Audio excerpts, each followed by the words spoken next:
নমস্কার, কেমন আছেন সবাই? কেয়ার ঘরকন্যায় আপনাদের সকলকে স্বাগত। আজ আমি রান্না করব ডিম কষা।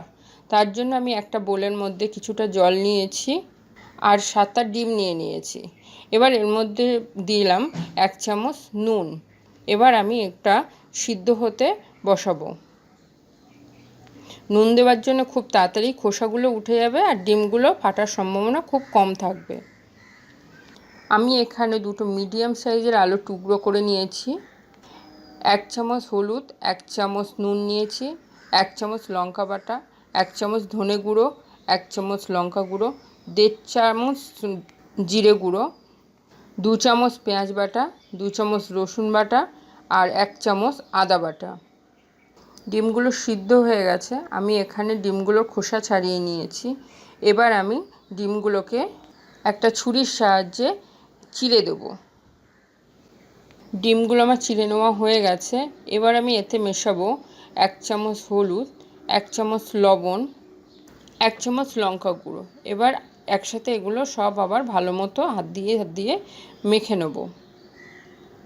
এবার কড়াইতে তেল গরম হয়ে গেছে। এর মধ্যে আমি 1/2 চামচ হলুদ দিলাম। অনেক সময় ডিম ভাজার সময় ফেটে যায়, হলুদটা দিলে সম্ভাবনাটা খুবই কম থাকে, তাই আমি হলুদ দিয়ে একটু তেলটাকে নেড়ে ছেড়ে নিলাম। এবার আঁচটাকে লো আছে করে একটা একটা করে ডিম দিয়ে দেবো। দিয়ে আস্তে আস্তে আমি আবারও হালকা করে ভেজে তুলে নেব। এবার এই গরম তেলের মধ্যে আমি দিয়ে দেবো আলুর টুকরোগুলো, যেগুলো আমি আগে থেকেই লবণ হলুদ মাখিয়ে রেখেছিলাম। এবার একটু নেড়ে ছেড়ে দেবো। আলুগুলো লাল লাল হয়ে ভাজা হয়ে গেলে আলুগুলো আমি তুলে নেব। এবার এই তেলের মধ্যে আমি দিয়ে দিলাম 1 চামচ জিরে ফোড়ন আর অল্প কিছুটা পেঁয়াজ কুচি। পেঁয়াজটাকে আমি নেড়ে ছেড়ে লাল লাল করে ভেজে নেব। এবার এর মধ্যে আমি দিয়ে দেবো পেঁয়াজ আর রসুনের পেস্ট। আবারও আমি একটু নেড়ে ছেড়ে নেব। এবার দিয়ে দেবো আদা বাটা, লঙ্কা বাটা দিয়ে এবার নাড়াচাড়া করে নেব।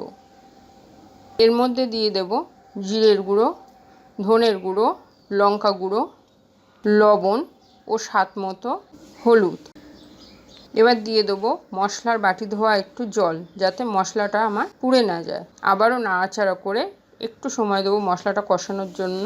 এখানে মশলাটা আমার প্রায় কষানো হয়ে গেছে। এই সময় আমি অ্যাড করব 1 চামচ টমেটো সস। আবার মশলাটা আমি কিছুক্ষণ কষিয়ে নেব। এবার এর মধ্যে দিয়ে দেবো ভেজে রাখা আলুগুলো। আবারও একটু আমি নেড়ে ছেড়ে নেব।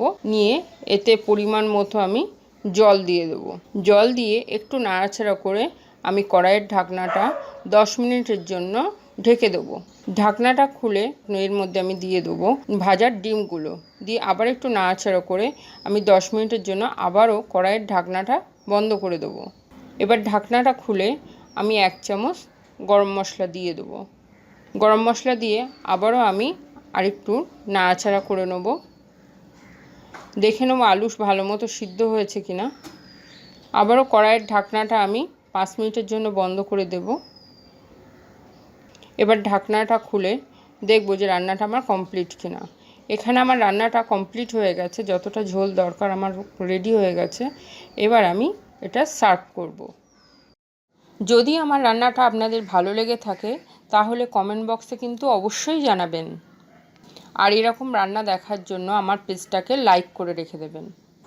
আমার চ্যানেলটি সাবস্ক্রাইব করে নিতে কিন্তু ভুলবেন না।